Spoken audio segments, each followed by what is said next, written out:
To వార్త9 ముందుగా headlines చూద్దాం. ఏపీతో AstraZeneca కీలక ఒప్పందం. అమరావతిలో జెనోమిక్ సెంటర్. అమరావతిలో ఇంటిగ్రేటెడ్ జెనోమిక్ సొల్యూషన్ సెంటర్ ఏర్పాటుకు ఒప్పందం. క్యాన్సర్ బాధితులకు అధునాతన జన్యు పరీక్షలు అందుబాటులోకి తీసుకొచ్చేలా చర్యలు. 9 తలల సర్పం రేవంత్ రావణాసురుడన్న వివేకానంద. హైడ్రా అరాచకాలపై సీఎం రేవంత్ సమాధానం చెప్పాలన్న వివేకానంద. రంగనాథ్ ముఖ్యమా, హైకోర్టు తీర్పు ముఖ్యమా అని ప్రశ్నించిన వైనం. హైడ్రా తీరుతో ప్రజలు తీవ్ర ఇబ్బందులు పడ్డారన్న టీఆర్ఎస్ ఎమ్మెల్యే. కాంగ్రెస్ పాలనలో ప్రజా సంక్షేమం పూర్తిగా విస్మరించారన్న రామచంద్రరావు. ఎన్నికల హామీల అమలులో కాంగ్రెస్ ప్రభుత్వం విఫలమైందని విమర్శ. బీఆర్ఎస్ కాంగ్రెస్ పాలనతో తెలంగాణ అప్పుల పాలైందన్న రామచంద్రరావు. లోకేష్ చేతగానితనంతో విద్యా వ్యవస్థ నాశనమైందన్న మాజీ మంత్రి రోజా. స్పోర్ట్స్ కోటా పేరుతో అనర్హులకు ఉద్యోగాలు ఇచ్చారన్న రోజా ఆరోపణ. డిఎస్సీ నియామకాల పూర్తి వివరాలు బయటపెట్టాలని డిమాండ్. సమయం ప్రదేశం చెబితే డిఎస్సీపై చర్చకు సిద్ధమంటూ రోజా సవాల్. డిఎస్సీ నియామకాల్లో అక్రమాలు జరిగాయంటూ పేర్ని నాని తీవ్ర విమర్శలు. డిఎస్సీ మెరిట్ లిస్టులను ఎందుకు విడుదల చేయలేదన్న పేర్ని నాని. స్పోర్ట్స్ కోటా నియామకాలపై స్వతంత్ర విచారణకు పేర్ని నాని డిమాండ్. డిఎస్సీ అక్రమాలకు బాధ్యత వహిస్తూ మంత్రి రాజీనామా చేయాలని డిమాండ్. ఆంధ్రప్రదేశ్ వైద్య రంగంలో అత్యాధునిక సాంకేతిక పరిజ్ఞానాన్ని అందుబాటులోకి తీసుకొచ్చే దిశగా ప్రభుత్వం కీలక ఒప్పందాలు కుదుర్చుకుంది. ముఖ్యమంత్రి చంద్రబాబు నాయుడు సమక్షంలో అంతర్జాతీయ ఫార్మాస్యూటికల్, బయోటిక్ సంస్థలు ఆస్ట్రాజెనెకా, సౌండ్ లైఫ్ సైన్సెస్, క్యూరేఏ సంస్థలు ఏపీ ప్రభుత్వంతో అవగాహన ఒప్పందం చేసుకున్నాయి. అమరావతిలో ఇంటిగ్రేటెడ్ జెనోమిక్ సొల్యూషన్ సెంటర్ ఏర్పాటు చేసేందుకు ఆస్ట్రాజెనెకా ఇండియా ముందుకొచ్చింది. దేశంలోనే తొలిసారిగా ఇంటిగ్రేటెడ్ ప్రెసిషన్ ఆంకాలజీ విధానాన్ని అమరావతిలో ప్రారంభించేందుకు ఈ ఒప్పందం దోహదపడనుంది. ముఖ్యంగా ఊపిరితిత్తులు, రొమ్ము క్యాన్సర్ బాధితులకు అధునాతన జన్యు పరీక్షలు, బయోమార్కర్ టెస్టింగ్ అందుబాటులోకి తీసుకురానున్నారు. అత్యాధునిక వైద్య సదుపాయాలను సామాన్య ప్రజలకు అందుబాటులోకి తీసుకురావడమే ఈ ఒప్పందాల ప్రధాన లక్ష్యమని చంద్రబాబు తెలిపారు. ఫార్మా, బయోటెక్నాలజీ రంగాల్లో క్వాంటం ఆధారిత పరిశోధనలను కూడా ప్రోత్సహించాల్సిన అవసరం ఉందన్నారు. వైద్య పరిశోధనలు, క్యాన్సర్ నిర్ధారణ రంగంలో ఈ కేంద్రం కీలకంగా మారుతోందని ప్రభుత్వం భావిస్తోంది.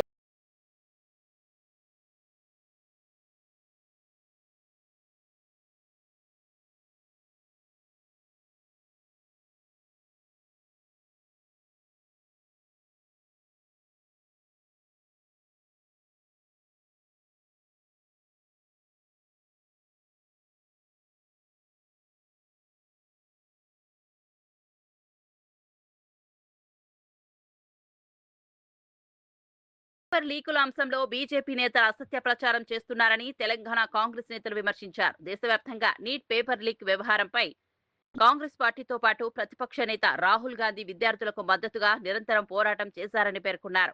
విద్యార్థుల సమస్యలను పార్లమెంట్తో పాటు ప్రజాక్షేత్రంలో బలంగా వినిపించామని తెలిపారు. తమ పోరాటం కారణంగానే కేంద్ర మంత్రి ధర్మేంద్ర ప్రధాన్ రాజీనామా చేశారని కాంగ్రెస్ నేతలు పేర్కొన్నారు. కాంగ్రెస్ ప్రభుత్వంపై పేపర్ లీకులకు సంబంధించి బీజేపీ చేస్తున్న ఆరోపణలను వారు ఖండించారు. ఇప్పటి వరకు కాంగ్రెస్ హయాంలో ఒక్క పేపర్ లీక్ కూడా జరగలేదని పేర్కొన్నారు. విద్యార్థుల భవిష్యత్తుకు సంబంధించిన అంశాలను రాజకీయ ప్రయోజనాల కోసం ఉపయోగించుకోవద్దని బీజేపీ నేతలకు సూచించారు. పరీక్షల నిర్వహణలో పారదర్శకత ఉండాలని, తప్పులు జరిగితే బాధ్యులపై చర్యలు తీసుకోవాల్సిందేనని స్పష్టం చేశారు. విద్యార్థుల ప్రయోజనాల విషయంలో కాంగ్రెస్ ఎప్పుడూ ముందుంటుందని తెలిపారు. పేపర్ లీకుల పేరుతో ప్రజలను తప్పుదోవ పట్టించే ప్రచారాన్ని బీజేపీ నేతలు మానుకోవాలని కాంగ్రెస్ నాయకులు డిమాండ్ చేశారు. జరిగినాయా లేదా అనేది ఒక పార్లమెంట్ సభ్యునిగా నేను చెప్పాల్సిన అవసరం లేదు. తెలంగాణ వచ్చిన తర్వాత గ్రూప్ 1, గ్రూప్ 2, గ్రూప్ 3, గ్రూప్ 4 పరీక్షలు టీజీపీఎస్సీని ప్రక్షాళన చేసి 67,000 మందికి ఉద్యోగాలు. ఎందుకంటే గత ప్రభుత్వంలో వైఫల్యాలు, అంటే బీఆర్ఎస్ హయాంలో 9.5 ఏళ్లలో పేపర్ లీకులు జరిగింది వాస్తవం. తెలంగాణలో పేపర్ లీకులు జరిగినాయి కాంగ్రెస్ హయాంలో అని చెప్పడం తప్పు బీజేపీ నాయకులు, ముఖ్యంగా బీజేపీ సీనియర్ నాయకులు అందరూ. ఎందుకంటే వాస్తవాలు చెప్పండి. బీఆర్ఎస్ హయాంలో జరిగినాయి. బీఆర్ఎస్ హయాం 2023లో 10th క్లాస్ పేపర్ లీక్ అయింది. గ్రూప్ 1, గ్రూప్ 2, గ్రూప్ 3 పరీక్షల పేపర్ లీకులు కూడా ఆ రోజు ఉన్నటువంటి టీఎస్పీఎస్సీలైనాయి. ఇప్పుడున్న టీజీపీఎస్సీలో ఏమాత్రం కూడా పేపర్ లీకులు జరిగిన సందర్భం లేదు. ఏ సందర్భంలో కూడా ముఖ్యమంత్రి రేవంత్ రెడ్డి గారు పిల్లల భవిష్యత్ గురించి, పిల్లల భవిష్యత్ కి సంబంధించిన అంశాల గురించి చాలా. సూర్యాపేట జిల్లా హుజూర్ నగర్ లో నిర్వహించిన బీజేపీ ఆత్మీయ సమ్మేళనంలో పార్టీ రాష్ట్ర అధ్యక్షుడు ఎన్ రామచంద్రరావు పాల్గొని కాంగ్రెస్ ప్రభుత్వంపై తీవ్ర విమర్శలు చేశారు. రాష్ట్రంలో ప్రజా సంక్షేమాన్ని కాంగ్రెస్ ప్రభుత్వం పూర్తిగా విస్మరించిందని ఆరోపించారు. ఎన్నికల సమయంలో ప్రజలకు ఇచ్చిన హామీలను అమలు చేయడంలో ప్రభుత్వం తీవ్రంగా విఫలమైందని మండిపడ్డారు. అధికారంలోకి వచ్చేందుకు అనేక హామీలు ఇచ్చిన కాంగ్రెస్ ఇప్పుడు వాటి అమలుపై స్పష్టత ఇవ్వడం లేదని విమర్శించారు. గతంలో బీఆర్ఎస్ పాలనతో పాటు ప్రస్తుతం కాంగ్రెస్ ప్రభుత్వం అనుసరిస్తున్న విధానాల కారణంగా తెలంగాణ అప్పుల పాలైందని ఆరోపించారు. రెండు పార్టీల పాలనతో రాష్ట్రానికి ఆశించిన స్థాయిలో అభివృద్ధి జరగలేదన్నారు. ప్రధానమంత్రి నరేంద్ర మోదీ నాయకత్వంలో కేంద్ర ప్రభుత్వం చేపడుతున్న అభివృద్ధి సంక్షేమ కార్యక్రమాలను ప్రజలకు వివరించాలని పార్టీ శ్రేణులకు సూచించారు. తెలంగాణలో నిజమైన అభివృద్ధి బీజేపీతోనే సాధ్యమని పేర్కొన్నారు. రాబోయే రోజుల్లో ప్రజలు బీజేపీకి అవకాశం ఇస్తారని, రాష్ట్రంలో పార్టీ అధికారాన్ని చేజిక్కించుకుంటుందని రామచంద్రరావు ధీమా వ్యక్తం చేశారు. నేను వాళ్ళందరికీ ఒకటే చెప్పదలుచుకున్నాను. ఈ దేశం పైన అలెగ్జాండర్ వచ్చాడు 326 BCలో. ఈ దేశం పైన పరిపాలించాడు. పోతూ పోతూ సెల్యూకస్ని ఇక్కడ పెట్టిపోయాడు. 326 ఈస్ట్ కేసు ముందు, క్రైస్తవ ముందు 326 BC. దాని తర్వాత మన దేశంలో విదేశీయులు రావడం మొదలుపెట్టారు. ముఘళ్ళు వచ్చారు, పర్షియన్లు వచ్చారు, హూన్స్ వచ్చారు, స్పానిష్లు వచ్చారు, పోర్చుగీస్ వచ్చారు. చివరికి బ్రిటిష్ వాళ్ళు కూడా వచ్చి ఈ దేశాన్ని 100 సంవత్సరాల పైగా పరిపాలించారు. కానీ ఇన్ని సంవత్సరాలు పరిపాలించిన ఈ విదేశీ విదేశీ రాజులు ఈ దేశం ఒక సంస్కృతిని చెక్కు చెదరకు చేయలేకపోయారు. కాశ్మీర్ నుంచి కాశ్మీర్ దాకా, అస్సాం నుంచి అహ్మదాబాద్ దాకా భారతదేశము ఇదే హైందవ సంస్కృతితో మిగిలిపోయింది. దాన్ని మార్చలేకపోయారు. అది ఈ దేశం ఒక గొప్పతనం. ఇది ఈ దేశంలో ఉన్నటువంటి మన భూమిలో ఉన్న సంస్కృతి ఏది ఉందో, కాశ్మీర్లో మనం పాడేటటువంటి ఏదైతే విష్ణు సూత్రం అయితే ఉందో, ఇక్కడ కింద కూడా కన్యాకుమారి అది చేస్తారు. దేశమంతా కూడా రాముడిని పూజిస్తారు, దేశమని కూడా దేవి పూజ చేస్తారు. ఏ దేశంలో ఇటువంటి సంస్కృతి లేదు. అది మన దేశం. మనది ఇంత గొప్ప సంస్కృతి కాబట్టి ఇంతమంది విదేశీయులు మన పైన పరిపాలించినా కూడా భారతదేశం సంస్కృతిని వాళ్ళు ఏమి చేయలేకపోయారు. హైందవ సమాజాన్ని, హైందవత్వాన్ని, సనాతన ధర్మాన్ని ఏమి చేయలేకపోయారని చెప్పి కూడా మనం ఆలోచించాల్సిన అవసరం ఉంది. ఈరోజు ప్రపంచంలో అనేక దేశాలు ఉన్నాయి. ఈరోజు సిరియా చూసినాం, అల్జీరియా చూసినాం. అన్ని దేశాలు కూడా గతంలో దేవర్ ఆల్ నాన్ ముస్లిం నేషన్స్. కానీ ఇవన్నీ కూడా ముస్లిం దేశాలు 20 సంవత్సరాలు ముస్లిం దేశాలు మారినాయి. కొన్ని దేశాలు క్రిస్టియన్ దేశాలుగా మారినాయి. వాళ్ళ మతాలు, వాళ్ళ సంస్కృతి వేరే ఉండే. వైసీపీ నేతలకు మహిళలంటే గౌరవం లేదని ఏపీ మహిళా కమిషన్ మాజీ చైర్పర్సన్ టీడీపీ నేత పీతల సుజాత తీవ్ర విమర్శలు చేశారు. మాజీ మంత్రి జోగి రమేష్ కుటుంబానికి సంబంధించిన ఘటనను ఇందుకు ప్రత్యక్ష నిదర్శనంగా పేర్కొన్నారు. మాజీ మంత్రి కోడలిపై వరకట్న వేధింపులు, దాడులు జరిగినట్లు ఆరోపణలు వస్తున్న నేపథ్యంలో వైసీపీ అధినేత జగన్మోహన్ రెడ్డి ఎందుకు స్పందించడం లేదని ప్రశ్నించారు. వైసీపీలోని మహిళా నేతలు కూడా ఈ వ్యవహారంపై మౌనంగా ఉండటానికి కారణం ఏంటని నిలదీశారు. మహిళల హక్కులు, భద్రత గురించి మాట్లాడే వైసీపీ నేతలు ముందుగా తమ పార్టీ నాయకులకు సంబంధించిన ఆరోపణలపై సమాధానం చెప్పాలని డిమాండ్ చేశారు. వైసీపీ ప్రభుత్వ హయాంలో మహిళలపై వేధింపులతో పాటు వ్యక్తిత్వ హననానికి పాల్పడే ఘటనలు జరిగాయని పీతల సుజాత ఆరోపించారు. రాజకీయాలకు అతీతంగా బాధిత మహిళకు న్యాయం జరగాల్సిన అవసరం ఉందన్నారు. ఈ వ్యవహారంలో నిజాలు బయటకు రావాలని, బాధితురాలకు న్యాయం జరిగే వరకు తమ పోరాటం కొనసాగుతుందని పీతల సుజాత స్పష్టం చేశారు. మానసికంగా, శారీరకంగా ఆమెను టార్చర్ పెట్టడమే కాకుండా ఎంత దారుణంగా అమ్మాయిని హింసించారనేది అమ్మాయి కదా ఓపెన్గా చాలా స్టేట్మెంట్లో రాసింది. కానీ అవన్నీ కూడా నేను చెప్పదలుచుకోవట్లేదు. ఎందుకంటే చాలా ఇబ్బందిగా ఉంది. అంత ఒక మహిళని అంత దారుణంగా టార్చర్ పెడితే మీ నాయకుడు ఎందుకు స్పందించలేదు? మీ మహిళలు ఎందుకు స్పందించలేదు? ఇదేనా మీరు మహిళలకు ఇచ్చే గౌరవం జగన్మోహన్ రెడ్డి గారు? అంటే top to bottom me mind set అంతా కూడా నాయకుడి నుంచి కింద వరకు కూడా క్రిమినల్ మైండ్ సెట్తోనే ఉన్నారా? అంటే మీరందరూ కూడా ఒక క్రిమినల్ మైండ్ సెట్తోనే మహిళల పట్ల వ్యవహరిస్తున్నారు అనటానికి ఇదొక ఉదాహరణ. ఎన్నో ఉదాహరణలు. మహిళలను అవమానిస్తారు, మహిళల యొక్క కట్టుబొట్లను అవమానిస్తారు, మహిళల్ని రెడీ అయితే అవమానిస్తారు, ఈ కట్నాల కోసం వేధిస్తారు, సోషల్ మీడియాలో మాట్లాడితే వేధిస్తారు. ఇష్టం వచ్చినట్టు మహిళల్ని ఎంతగా మీరు టార్గెట్ చేసి క్యారెక్టర్ అసాసినేషన్ చేసి ఎంతగా ఇబ్బంది పెడుతున్నారు వైసీపీ వాళ్ళు. జగన్మోహన్ రెడ్డి గారు ఏ రోజైనా మీరు స్పందించారా? స్పందించలేదు. ఈ రోజున వరకట్నం అనే ఒక దురాచారంపై దేశవ్యాప్తంగా కూడా చాలా ఉద్యమాలు జరుగుతున్నాయి. ఈ వరకట్నాన్ని అరికట్టాలనేసి దేశవ్యాప్తంగా ఉద్యమాలు జరుగుతున్నాయి. సో అట్లాంటి పరిస్థితులు ఉన్నప్పుడు ఈ రోజున ఒక ప్రజాసేవలో ఉన్నటువంటి ఒక మాజీ మంత్రి కోడల్ని ఇంత దారుణంగా వరకట్నానికి వేధించడం అనేది సిగ్గుతో తలదించుకోవాలి. వైసీపీ గొడ్డలి పార్టీ వాళ్ళు, జగన్మోహన్ రెడ్డి గారు సిగ్గుతో తలదించుకోవాలి. ఈ రోజున నెత్తి మీద చెయ్యి పెట్టి బ్లెస్సింగ్స్ ఇవ్వటం కాదు, ఆ నెత్తి మీద టోపీ పెట్టేస్తున్నారు, నామాలు పెడుతున్నారు, వాళ్ళ జీవితాలను భస్మాలు చేసేస్తున్నారు జగన్మోహన్ రెడ్డి గారు. మీరు ఆ మహిళ పడ్డటువంటి వేదన ఎవరు తీరుస్తారు? ఆమె పడుతున్నట్టు. హైడ్రా వ్యవహారంపై బీఆర్ఎస్ ఎమ్మెల్యే కేపీ వివేకానంద తీవ్ర వ్యాఖ్యలు చేశారు.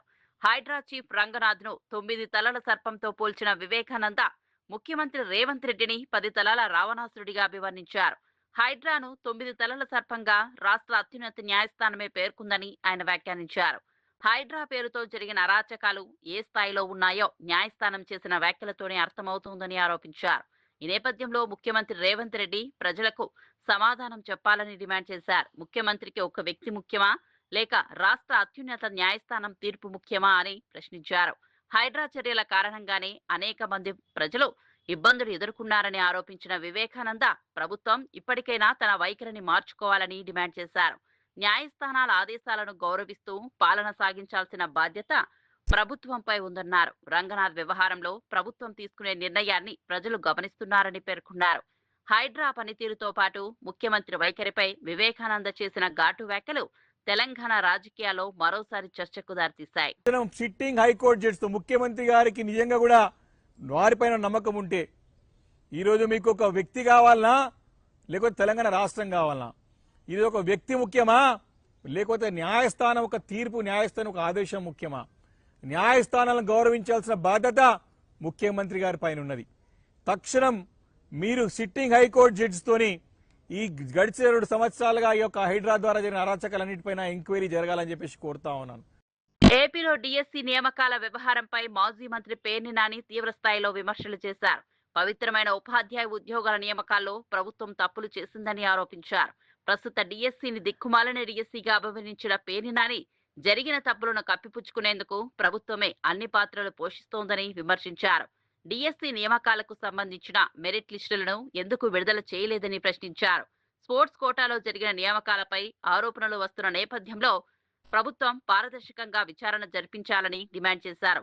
ఎలాంటి అక్రమాలు జరగలేదని ప్రభుత్వం భావిస్తే స్వతంత్ర విచారణకు సిద్ధం కావాలని సవాల్ విసిరారు. ఈ వ్యవహారంలో నిజాయితీ నిరూపించుకోవాలంటే సంబంధిత మంత్రి తన పదవికి రాజీనామా చేయాలని డిమాండ్ చేశారు.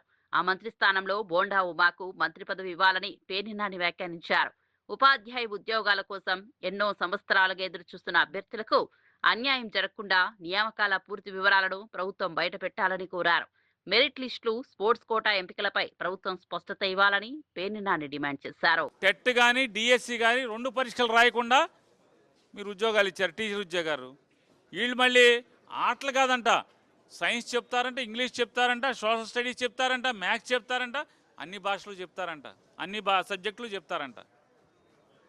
డిఎస్సి లేదు, టెట్ లేదు, స్పోర్ట్స్ సర్టిఫికెట్లు అవి దొంగ సర్టిఫికెట్లు అండి. రుజువు చేయడానికి ఛాలెంజ్ చేస్తున్నాం. ఇప్పటికి 100 సార్లు ఛాలెంజ్ చేసాం. పిల్లలు ఛాలెంజ్ చేశారు. కోర్టు గురించి మాట్లాడుతున్నాం. 150 కేసులు వేశారు, పొడి చేశామని. మరి కోర్టు స్పోర్ట్స్ కోటాను విచారణ చేయమంది కదా, రాజీనామా చేయి. సిగ్గుంటే రాజీనామా చేయాలి కదా. కోర్టు విచారణకు ఆదేశించింది కదా. నిన్న డప్పాలు కొట్టావు కదా, కోర్టు ఆపలేదు, ముందుకెళ్ళమని. మరి కోర్టు విచారణ చేయమని ఇచ్చింది కదా. స్పోర్ట్స్ కోటాలో రిక్రూట్మెంట్ మొత్తాన్ని విచారణ చేయమని చెప్పింది కదా. నవ్వుతాడు కదా ఎవడన్నా. మరి మీరు ఇచ్చిన స్పోర్ట్స్ కోటా రిక్రూట్మెంట్ ఇచ్చినటువంటి జీవోని డిఎస్సి పరీక్షల ముందు 19వ తారీఖు ఎందుకు ఇచ్చారు? డిఎస్సి పరీక్షలు పూర్తయిపోయి రిక్రూట్మెంట్ పూర్తవగానే ఎందుకు ఆ జీవోని మళ్ళీ మార్చారు? ఎందుకు మార్చారు? డొల్లతనం అది కాదా? తప్పుడుతనం అది కాదా? మీరు డబుల్ ఇంజిన్ అన్నారు కదా, ఢిల్లీలో విద్యాశాఖ మంత్రి జెన్జీ ఉద్యమంతో, కాక్రోచ్ ఉద్యమంతో మరి రాజీనామా చేశాడు కదా, మరి నువ్వు కూడా రాజీనామా చేయాలి కదా. రాజీనామా నీకు చావు ఉంటే, నిజంగా నీలో నిజాయితీ ఉంటే, ఇంత అవినీతి ఆరోపణలు ఎదుర్కొంటున్నటువంటి విద్యాశాఖ మంత్రిగా మీరు తప్పుకోండి. తప్పుకుని ఎవడుకోవడానికి ఇవ్వండి. ఆశపడుతున్నాడు కదా ఆయన, ఎవరు నాకు మంత్రి ఇవ్వలేదని చెప్పని కంగారు పడుతున్నాడు, లేదా ఆశపడుతున్నాడా, నాకు ఇస్తే బాగుండని కానీ మిమ్మల్ని అడుగుతున్నాడు కదా. బోండా ఉమా గారు ఉన్నాడు కదా, ఇవ్వు, పోయిందే ఉంది.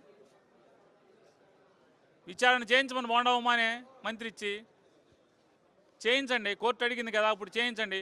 ఆరోపణలు నీ శాఖలో తప్పుడు రిక్రూట్మెంట్లు జరిగినాయి అని చెప్పని కోర్టు ఎంక్వైరీకి ఆదేశిస్తే మీరు ఎలా ఉంటారు? మీరు ఏ ముఖం పెట్టుకుని ఉంటారు? మీరు పైగా ఇంకా జగన్మోహన్ రెడ్డి గారు రమ్మన్నారు. ఏపీలో విద్యా వ్యవస్థ పరిస్థితి, డిఎస్సి నియామకాలపై మాజీ మంత్రి ఆర్కే రోజా మంత్రి నారా లోకేష్ ను తీవ్రంగా విమర్శించారు. నారా లోకేష్ చేతగానితనం కారణంగా 2 ఏళ్లలో రాష్ట్ర విద్యా వ్యవస్థ సర్వనాశనమైందని ఆరోపించారు. డిఎస్సి నియామకాల్లో తమకు అనుకూలంగా ఉండేలా జీవో తీసుకొచ్చి స్పోర్ట్స్ కోటా పేరుతో అనర్హులకు ఉద్యోగాలు ఇచ్చారని రోజా ఆరోపించారు. ఈ నియామకాల్లో జరిగిన అక్రమాలపై ప్రతిపక్షం ప్రశ్నిస్తే ప్రభుత్వం సమాధానం చెప్పకుండా ఛాలెంజ్లు విసురుతోందని మండిపడ్డారు. డిఎస్సి నియామకాలపై ప్రభుత్వం పూర్తి వివరాలు బయటపెట్టి అభ్యర్థుల్లో నెలకొన్న అనుమానాలను తొలగించాలని డిమాండ్ చేశారు. వైఎస్ఆర్సీపీ లేవనెత్తుతున్న ప్రశ్నలకు నేరుగా సమాధానం చెప్పాలని అన్నారు. చర్చకు వైఎస్ జగన్ అవసరం లేదని, నారా లోకేష్ సమయం, ప్రదేశం నిర్ణయిస్తే తమ పార్టీ నాయకులు చర్చకు సిద్ధంగా ఉన్నారని సవాల్ చేశారు. అర్హులైన అభ్యర్థులకు న్యాయం చేయాల్సిన ఉపాధ్యాయ నియామకాల్లో రాజకీయ ప్రయోజనాలకు అవకాశం ఉండకూడదని పేర్కొన్నారు. స్పోర్ట్స్ కోటా నియామకాలపై వస్తున్న ఆరోపణలకు ప్రభుత్వం ఆధారాలతో సమాధానం చెప్పాలని రోజా డిమాండ్ చేశారు. నారా లోకేష్ విద్యాశాఖ మంత్రి అయిన తర్వాత నిర్వహించిన ఒక డిఎస్సిని పేపర్ లీకేజీలతో, అలాగే రిక్రూట్మెంట్లు ఏ విధంగా నీచాతినీచంగా చేశారు, అర్హులైన వాళ్ళకి ఇవ్వకుండా అనర్హులకి తన అవినీతి కోసం ఏ విధంగా అంటగట్టాడో మనం కళ్ళారా చూసాం. మొన్న మీరు చూశారు, ఢిల్లీలో నీట్ ఎగ్జామ్ పేపర్ లీక్ అయినందుకు జంజీస్ ఉద్యమానికి కేంద్ర విద్యాశాఖ మంత్రి ధర్మాన్ ప్రధాన్ గారు రాజీనామా చేయటం. మరి ఇక్కడ రాష్ట్రంలో డిఎస్సి పేపర్ లీక్ అయింది. అలాగే స్పోర్ట్స్ కోటాలో ఇవ్వాల్సిన ఉద్యోగాలు స్పోర్ట్స్ పర్సన్స్ కి కాకుండా తమ ఇష్టానికి ఒక 420 జీవోని తీసుకొచ్చి ఏ విధంగా 427 ఉద్యోగాలకు పైగా ఆ అనర్హులకు ఇవ్వడం మనం చూసాం. మరి అలాంటి విద్యాశాఖ మంత్రి నారా లోకేష్ రాజీనామా చేయాలని ఈరోజు రాష్ట్రం అంతా కూడా విద్యార్థులు, నిరుద్యోగులు డిఎస్సిలో ఎవరైతే అన్యాయమయ్యారో అందరూ రోడ్ల మీదకి వచ్చి డిమాండ్ చేస్తున్నారని కూడా ఈ సందర్భంగా తెలియజేసుకుంటున్నాం. ముఖ్యంగా మేము ఈరోజు ఇక్కడ ఈ డిఎస్సి పేపర్ లీకేజ్ మీద సిబిఐ విచారణ జరపాలని డిమాండ్ చేస్తున్నాం. అలాగే ఈ డిఎస్సి పేపర్ లీకేజ్ కి కారణమైన విద్యాశాఖ మంత్రి నైతిక బాధ్యత వహించి రాజీనామా చేయాలని డిమాండ్ చేస్తూ ఉద్యమాన్ని చేపట్టడం జరిగింది. ఎందుకంటే ఈరోజు మన రాష్ట్రంలో ఈ కూటమి ప్రభుత్వం వచ్చిన తర్వాత దాదాపుగా 191 మంది నిరుద్యోగులు ఆత్మహత్య చేసుకున్నారు. చాలా మంది ఉద్యోగాలు లేక పక్క రాష్ట్రాలకి వలసలు పోతున్నారు. మిమ్మల్ని నమ్మి మీరు అధికారంలోకి వస్తే నిరుద్యోగ భృతి 3,000 ఇస్తాం, లేదా ప్రతి ఇంటికి ఉద్యోగం ఇస్తామని 1,50,00,000కు పైగా నిరుద్యోగుల్ని ఈరోజు మోసం చేశారు. ఈరోజు ఆ నిరుద్యోగులంతా కూడా ఉద్యోగం రాక, నిరుద్యోగ భృతి రాక పక్క రాష్ట్రాలకు వెళ్లే వాళ్ళు పక్క రాష్ట్రాలకు వెళ్లి కూలీలుగా మారుతున్నారు.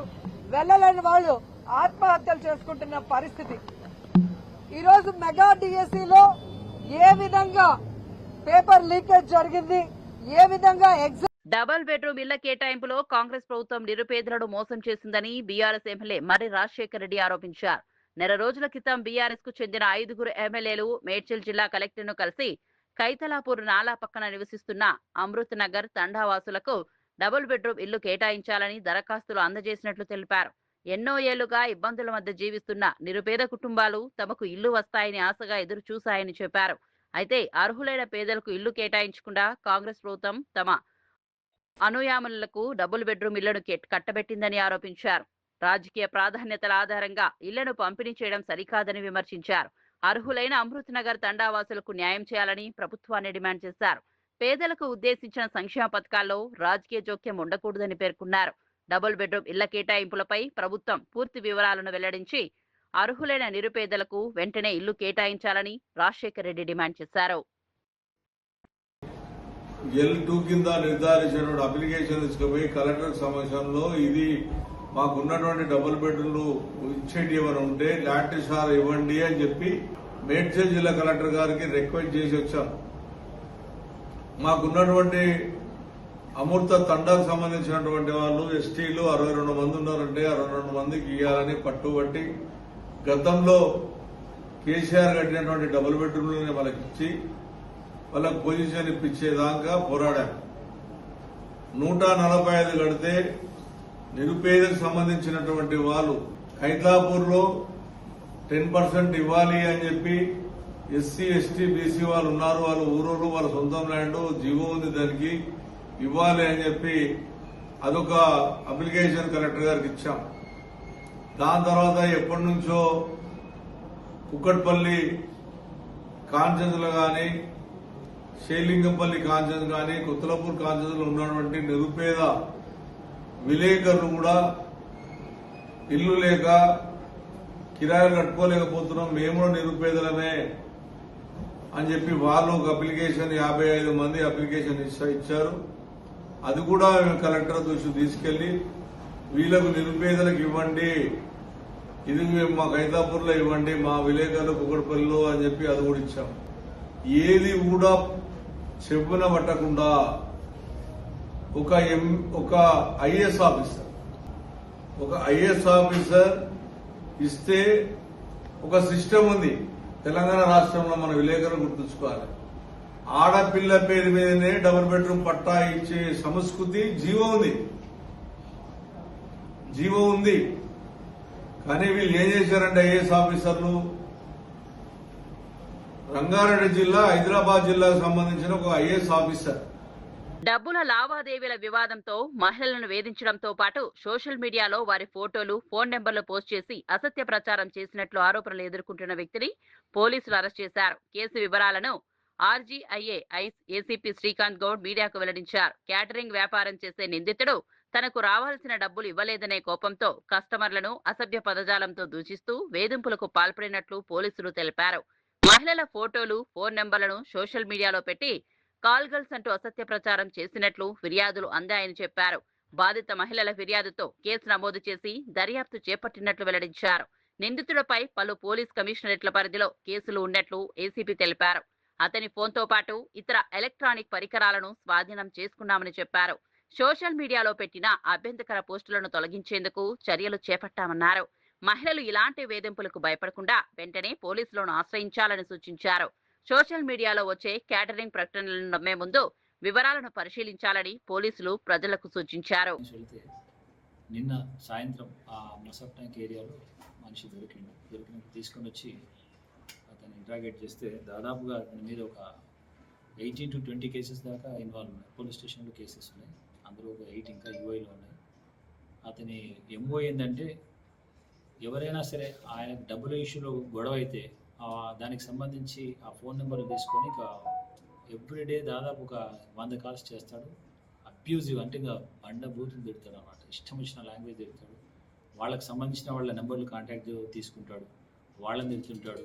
వాళ్ళ ఫ్రెండ్స్ అని కానీ వాళ్ళ చుట్టాలని కానీ లేకపోతే ఇంటి పక్క వాళ్ళు కానీ ఎవరిదో కాంటాక్ట్ తీసుకుంటాడు, వాళ్ళని తిడతాడు, వాళ్ళ ద్వారా వాళ్ళకి తిట్టాలని చెప్తాడంట. ఆ నేచర్ అదేమో అది ఆ రకంగా చేస్తున్నాడు. సో ఈ లేడీ చాలా తన్ని కాలుగర్లని పెట్టి అక్కడ అది పెడుతున్నారని చెప్పేసి కొంచెం దాని గ్రావిటీ పెరగడంతో మేము చాలా తీక్షణంగా ప్రయత్నం చేసి నిన్న సాయంత్రం అరెస్ట్ చేసినాము. ఈరోజు ఆయన కోర్టుకు ప్రొడ్యూస్ చేస్తున్నాం. అది సైకలాజికల్గా ఫైనాన్స్ ఇష్యూ, చిన్న ఇష్యూ అది. వాడు ఎవరిదైనా డబ్బుల విషయంలో గొడవపడి వాళ్ళు 5,000 10,000 ఏమైనా తేడా వచ్చి క్యాటరింగ్ చేస్తుంటాడు. సో వాళ్ళు సప్లై సరిగ్గా చేయలేదని చెప్పేసి వాళ్ళకు ఒక 5,000 10,000 ఏమైనా తేడా వేస్తే ఆ 5-10,000 గురించి ఇక వాళ్ళు మళ్ళీ డబ్బులు ఇచ్చేంతవరకు తిడతాడు అన్నట్టు. వాడు తిడతాడు, వేరే వాళ్ళతో తిట్టిస్తాడు, వాళ్ళందరితో వాళ్ళు భయపడి తిట్లకు భయపడి వాళ్ళు డబ్బులు ఇచ్చేస్తుంటారు. సో అదేవిధంగా ఈ కంప్లైంట్కి సంబంధించింది కూడా ఏమైందంటే ఆ కంప్లైంట్ వాళ్ళ రిలేటివ్ ఒకతను జైల్లో ఉన్నప్పుడు వీళ్ళకు ఒక డబ్బులు ఇచ్చాడు 20,000. అది వాళ్ళు అతనికి ఎవరికైతే బెయిల్ ఇచ్చారో వాళ్ళకి ఇచ్చాడు. వాళ్ళకి చెప్పారు, వాళ్ళకి ఇచ్చేసాం, వాళ్ళతో తీసుకుని ఉంటే కొంచెం లేట్ అవుతుందని చెప్పేసి డబ్బులు ఇవ్వడం, వీళ్ళని తిట్టడం స్టార్ట్ చేశారు. వీళ్ళని ఇక్కడ తిట్టడం, వీళ్ళ ఊరి వాళ్ళకి ఫోన్ చేసి అక్కడ కూడా వాళ్ళందరినీ తిట్టడం, ఆ ఊరిలో కూడా తిట్టడం. అంటే ఎవరిని పడితే వాళ్ళని బండబుద్ధులు తిట్టుంటారు, అంటే భయభ్రాంతులు గురి చేస్తుంటారు అన్నట్టు వాళ్ళని. ఎక్కడ ఉంటారు సార్ ఈయన పేరు? ఏం పేరు? ఈయనదేమన్నా ఇంతకుముందు గతంలో ఏమైనా కేసులు? అదే అంటే టోటల్ ఇప్పటికి ఒక 20 కేసుల దాకా ఏంటి, చాలా మంది కంప్లైంట్ కూడా అయిపోయి ఉంటారు. అన్ని పోలీస్ స్టేషన్లో చుట్టుముట్టు ఇక్కడ ఉన్న మన కమిషనర్. విజయవాడలో నిర్వహించిన బీజేపీ మైనార్టీ మోర్చా రాష్ట్ర కార్యవర్గ సమావేశంలో ఏపీ బీజేపీ అధ్యక్షుడు పివిఎన్ మాధవ్ పాల్గొన్నారు. ఈ సందర్భంగా దేశ అభివృద్ధి, మత సామరస్యం, మైనార్టీల పట్ల బీజేపీ అనుసరిస్తున్న విధానాలపై ఆయన మాట్లాడారు. దేశంలోని అన్ని వర్గాల ప్రజలను అభివృద్ధిలో భాగస్వాములను చేయడమే బీజేపీ లక్ష్యమని వివరించారు. మైనార్టీ వర్గాల సంక్షేమం, విద్య, ఉపాధి అవకాశాల పెంపునకు కేంద్ర ప్రభుత్వం చేపడుతున్న కార్యక్రమాలను ప్రజల్లోకి తీసుకెళ్లాలని పార్టీ శ్రేణులకు సూచించారు. సమాజంలో మత సామరస్యాన్ని కాపాడుతూ అన్ని వర్గాలు కలిసి దేశ అభివృద్ధికి కృషి చేయాల్సిన అవసరం ఉందని పేర్కొన్నారు. మైనార్టీలకు బీజేపీ దూరంగా ఉందనే ప్రచారాన్ని తిప్పికొట్టి పార్టీ విధానాలను క్షేత్రస్థాయిలో వివరించాలని నాయకులకు సూచించారు. సమావేశంలో మైనార్టీ మోర్చా చేపట్టనున్న కార్యక్రమాలకు సంబంధించిన పోస్టర్లను పివిఎన్ మాధవ్ ఆవిష్కరించారు. రాష్ట్రంలో పార్టీని మరింత బలోపేతం చేయడంతో మైనార్టీ మోర్చా కీలక పాత్ర పోషించాలని కోరారు. వివిధ ప్రాంతాల నుంచి వచ్చిన మోర్చా నాయకులు, కార్యకర్తలు ఈ రాష్ట్ర కార్యవర్గ సమావేశంలో పాల్గొన్నారు. భారతీయ జనతా పార్టీ మొదటి నుంచి చెప్తుంది, వివక్షత లేని, అసమానతలు లేని, అలాగే సంతుష్టీకరణ లేని సమాజ నిర్మాణం కోసం ఒక గొప్ప ప్రయత్నం చేయాలని చెప్పి ఆ విధంగానే పార్టీ ప్రారంభకులు మొదటి నుంచి కూడా ఈ అంశాన్ని చెప్పడం జరిగింది. ఆ విధంగా ముందుకెళ్ళడం జరిగింది. సీతారామరాజు జిల్లాలో గిరిజన ప్రాంతాలు గంజాయి సాగుకు దూరమై వ్యవసాయం వైపు అడుగులు వేస్తున్నాయని మంత్రులు అనిత, సంధ్యారాణి తెలిపారు. పాడేరు మండలంలోని మారుమూల గిరిజన గ్రామం సప్పిపుట్టును మంత్రులు సందర్శించారు. స్థానిక గిరిజనులతో మాట్లాడి వారి జీవన పరిస్థితులు, వ్యవసాయం, ఉపాధి అవకాశాల గురించి అడిగి తెలుసుకున్నారు. గతంలో అక్రమ గంజాయి సాగుతో గుర్తింపు పొందిన ప్రాంతాల్లో ఇప్పుడు ప్రత్యామ్నాయ పంటలను ప్రోత్సహిస్తున్నామని వివరించారు. Eagle team IG IK Ravikrishna పర్యవేక్షణలో గిరిజన రైతులకు ఉద్యానవన మొక్కలను పంపిణీ చేశారు. గంజాయి సాగును పూర్తిగా నిర్మూలించడంతో పాటు గిరిజన కుటుంబాలకు స్థిరమైన ఆదాయం అందించే పంటల సాగును ప్రోత్సహించడమే ప్రభుత్వ లక్ష్యమని తెలిపారు. ఉద్యాన పంటలు, వ్యవసాయ రంగంలో అవసరమైన సహాయాన్ని ప్రభుత్వం అందిస్తోందని హామీ ఇచ్చారు. గిరిజన యువత అక్రమ కార్యకలాపాలకు దూరంగా ఉండి ఉపాధి అవకాశాలను సద్వినియోగం చేసుకోవాలని సూచించారు. గిరిజన ప్రాంతాల అభివృద్ధికి అవసరమైన మౌలిక వసతులు, సంక్షేమ కార్యక్రమాలను కొనసాగిస్తామని మంత్రులు స్పష్టం చేశారు. చాలా బాగుంది అని చెప్పి వాళ్ళు కూడా మాట్లాడడం జరిగింది. నిజంగా ఒక మంచి కార్యక్రమానికి ఇక్కడికి రావడం మాకు చాలా ఆనందంగా ఉంది. జీరో కల్టివేషన్ చేసి ఈ రోజు మా అందరికీ సహకరిస్తున్న ఇక్కడున్న అందరికీ కూడా పేరు పేరున నేను ధన్యవాదాలు తెలియజేసుకుంటున్నా.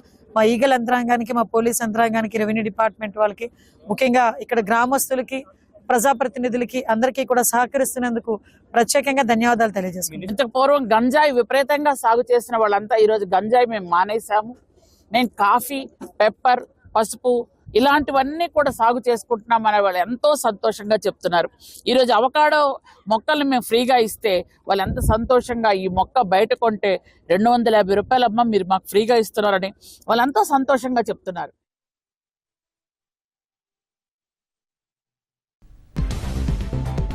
ఏపీతో ఆస్ట్రాజెనెకా కీలక ఒప్పందం.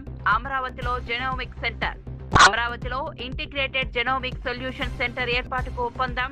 క్యాన్సర్ బాధితులకు అధునాతన జన్యు పరీక్షలు అందుబాటులోకి తీసుకొచ్చేలా చర్యలు. 9 తలల సర్పం రేవంత్ రావణాసురుడన్న వివేకానంద.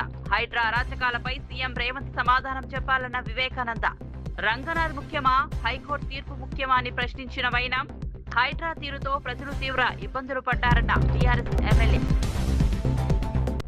కాంగ్రెస్ పాలనలో ప్రజా సంక్షేమం పూర్తిగా విస్మరించారన్న రామచంద్రరావు. ఎన్నికల హామీల అమలులో కాంగ్రెస్ ప్రభుత్వం విఫలమైందని విమర్శ. బీఆర్ఎస్ కాంగ్రెస్ పాలనతో తెలంగాణ అప్పుల పాలైందన్న రామచంద్రరావు. లోకేష్ చేతగానితనంతో విద్యా వ్యవస్థ నాశనమైందన్న మాజీ మంత్రి రోజా. స్పోర్ట్స్ కోటా పేరుతో అనర్హులకు ఉద్యోగాలు ఇచ్చారన్న రోజా ఆరోపణ. డిఎస్సీ నియామకాల పూర్తి వివరాలు బయటపెట్టాలని డిమాండ్. సమయం, ప్రదేశం చెబితే డిఎస్సీపై చర్చకు సిద్ధమంటూ రోజా సవాల్. డిఎస్సీ నియామకాల్లో అక్రమాలు జరిగాయంటూ పేర్ని నాని తీవ్ర విమర్శలు. డిఎస్సీ మెరిట్ లిస్టులను ఎందుకు విడుదల చేయలేదన్న పేర్ని నాని, స్పోర్ట్స్ కోటా నియామకాలపై స్వతంత్ర విచారణకు పేర్ని నాని డిమాండ్. డిఎస్సీ అక్రమాలకు బాధ్యత వహిస్తూ మంత్రి రాజీనామా చేయాలని డిమాండ్.